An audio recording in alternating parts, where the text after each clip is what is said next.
भिवंडीमध्ये रिक्षा चालकांच्या मारहाणीमध्ये एका एसटी चालकाचा मृत्यू झाल्याची घटना ताजी असताना आता पिंपरीमध्ये सुद्धा एका एसटी चालकाला मारहाण करण्यात आली आहे। एसटी समोर आडवी लावलेली गाडी काढायला सांगितल्याचा राग आल्यामुळे एका खासगी वाहन चालकाने प्रवाशांसह एसटी चालकांना मारहाण केली। पिंपरीतल्या वल्लभनगर एसटी आगारात पहाटे 6 वाजता ही घटना घडली। त्यानंतर संतप्त एसटी चालक, वाहक आणि कर्मचाऱ्यांनी कामबंद आंदोलन सुरू केलं। मारहाण झालेले चालक सांगलीतल्या विटा एसटी आगाराचे कर्मचारी असल्यामुळे तिथे सुद्धा हे आंदोलन छेडलं गेलं।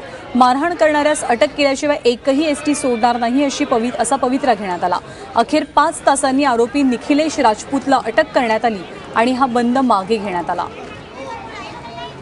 पोलीस महासंचालकांना माझी एक विनंती की अशा प्रकार घडल्यास त्यांनी तात्कालिक ही कारवाई करावी। कमीत कमी त्यांना 1 महिन्याची शिक्षा द्यायलाच पाहिजे आणि त्यांना सोडायलाच नाही पाहिजे, ही माझी त्यांना कळकळीची नम्र विनंती आहे। असा अन्याय झाल्यास सगळ्यांनी एका छताखाली येऊन आजच नाही, महाराष्ट्रात जिथं ज्या ठिकाणी चालक वाहकाला मारले तिथून तर अख्खा महाराष्ट्रापर्यंत बंद करायचा आणि हा निर्णय सगळ्यांनी घ्यायचा, ही माझ्या सगळ्या चालक वाहकांना विनंती आहे।